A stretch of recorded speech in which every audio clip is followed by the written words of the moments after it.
basketball is built into the fabric of Springfield College. The game was invented by Springfield College instructor and graduate student James Naismith in 1891 and has grown into the worldwide athletic phenomenon we know it to be today. It was the winter of 1891 to 1892 inside the gymnastic at Springfield College, then known as the International YMCA Training School, located in Springfield, Mass. Was a group of restless college students. The young men had to be there. They were required to participate in their activities to burn off the energy that had been built up since their football season ended. Word of new games spread like wildfire. It was instant success. A few weeks after the game was invented, students introduced the game at their own YMCAs. The rules were printed in a college magazine, which was mailed to YMCAs around the country. Because of the college wells represented international students' body, the game of basketball was introduced to many foreign nations in relatively short period of time. High school students and college began to introduce the new game, and by 1905, basketball was officially recognized as the permanent winter sport. The instructor of this class was James Naismith, a 31-year-old graduate student. After graduating from Presbyterian College in Montreal with a theology degree, Naismith embraced his love of athletics and headed to Springfield to study physical education at that time, a relatively new unknown academic discipline under Luther Hasley Gulick, superintendent of physical education of the college and today renewed as the father of physical education and recreation in the United States. Naismith then drew up the 13 rules which describe, among the other facets, the method of moving the ball and what constituted a foul. A referee was appointed. The game would be divided into two 15 minutes halves with a 5-minute resting period in between. Naismith's secretaries typed up the rules and tackled them on the bulletin board. A short time later, the gym class met and the teams were chosen with the 3 centers, 3 forwards, and 3 guards per side. 2 of the centers met at the midcourt. Naismith toasted the ball and the game of basketball was born. Equipment and facilities. Court size. The size of the basketball court depends on the playing level. The size of the court for NBA and college games is 94 feet long and 50 feet wide. It is smaller for high school and junior high competitions. The high school court measuring only 84 feet. However, there are some similarities. The court is still 50 feet wide. The 3-point line arc. For NBA basketball court, the 3-point arc is 22 feet to the center of the rim. The sides with a straight line extending out 16 feet 9 inches from the baseline. Past those points, the line extends out 23 feet 9 inches from the center of the rim. The foul line. For all size court, the foul line is 15 feet in front of the backboard. The key is 12 feet wide and is the same for all basketball courts. The backboard extends 4 feet out over the baseline into the key. A half circle of diameter 6 feet extends from the foul line away from the basket to complete the key. Line markings. All line markings on the floor are 2 inches wide and can vary in color. The backboard and rim. The regulation height above the ground for the rim hoop is 10 feet and the rim is 18 inches in diameters. Backboards are 6 feet wide, 72 inches by 42 inches tall, with the inner square being 24 inches wide by 18 inches tall. Ball. Official size of a basketball is 29.5 to 30 inches. Shoes. One needs specialized shoes when playing basketball. It should be able to give better support to the ankle as compared to running shoes. The basketball shoes should be high-tipped shoes and provide extra comfort during a game. These shoes are specially designed to maintain high traction on the basketball court. Jersey uniform. When one starts coaching a basketball team, the most important requirement for a team is to have a uniform. This helps one differentiate teams from one another. A uniform consists of a jersey, shirt, shorts, number of the front and back of the shirt for identification. Shot clock. The shot clock shall refer to the timing device that display the countdown of the time within which the team possessing the ball must attempt a field goal. Whistle. The coach or referee uses a whistle to indicate the start or the end of the game. She or he can even use the whistle to stop the play in the middle of the game. Whistle also helps to indicate fouls, timeout, or out of bounds balls to the players. In order to get attention of the players, many times coaches uses the whistle to gather the players. 5 basic skills in basketball. Dribbling. A dribble is a movement of the ball caused by a player in control who throws or taps the ball to the floor. The dribble ends with the dribbler touches the ball with both hands. Next is shooting.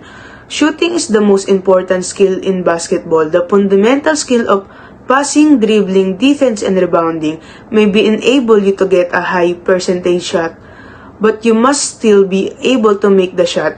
A large part of shooting mental attitude is in addition to shooting skill. You must have confidence in yourself to shoot well. The integration of mental and mechanical aspect of shooting posters and shooting success. Next is defense. A basketball defense refers to the defensive strategies, alignments, and positioning that a team uses to prevent opposing offense from scoring basket. Next is rebounding. An individual rebound is credited each time a player retrieves a live ball or purposely taps a live ball to teammate immediately following a missed field goal attempt or a missed free throw attempt. Next one is passing. The deliberate attempt to move a live ball between two teammates. The next is rules in basketball. Only 5 players per team on the court. In the NBA, WNBA, and NCAA basketball, each team can play a maximum number of 5 players on the court. If a team breaks this main rule, they will lose possession of the ball. Sometimes this inadvertently happens, particularly in low levels of the game, when substitute players check into the game and others don't leave the court. Score more than your opponent. To win the game, a must score more field goals than the other team. A field goals refers to any basket a player scores during gameplay. Dribbling advances the ball. Basketball player may only advance the ball by passing or dribbling, bouncing the ball on the floor as they move up and down the court.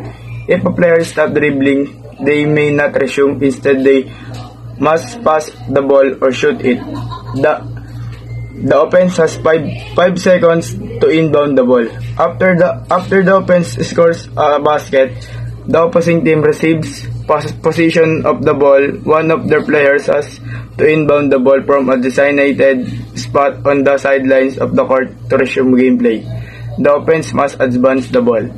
Once a offensive team advances the ball past the half-court line, the ball handler may not cross the line again, or a referee will award possession of the ball of the opposing team. And defenders can legally block or steal the ball. The defending team's goal to prevent the offensive team from scoring by either stealing the ball, blocking the ball from entering the basket, or using defensive tactics to prevent an offensive player from shooting and scoring. Defenders must leave the paint after their score. The area directly in front of the basket is sometimes referred to as the paint or inside the key. Offensive player may not camp out in this area waiting for the ball or an offensive rebound. Illegal contact result in a foul. When a basketball player commits illegal physical contact against an opposition player, the referee will call a personal foul. Most player fouls involve contact that impedes an opposing player gameplay. Certain rule violations result in technical fouls. A technical fouls in a penalty or a violating the game's administrative rules, officials commonly assess technical fouls for fighting and verbal abuse, often assessing coaches with this penalty if they are too abrasive when disputing a call, legally block or steal the ball. The defending team's goal is to prevent the offensive team from scoring by either stealing the ball, blocking the ball from entering the basket, or using defensive tactics to prevent an offensive player from shooting and scoring. Charges and illegal screens result in an offensive foul. An offensive foul is a personal foul that offensive player commit when their teams possess the ball. The two most common offensive fouls are charging and illegal ball screens. The benefit of basketball. Number 1, health benefit.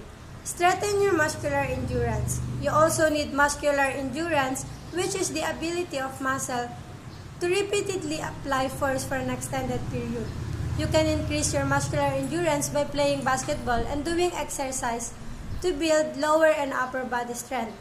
Next, improve balance and coordination. Basketball requires you to use motor skills such as shooting, passing, and dribbling. You also become skilled in rebounding and defensive moves. Maintaining a strong body will help you perform all of this movement with greater ease. Next is improved body composition. In a 2018 study trusted source, researchers found that playing basketball had a positive effect on overall body composition. In this study, untrained men underwent 3 months of street basketball training, which has a positive effect on overall fitness and body composition.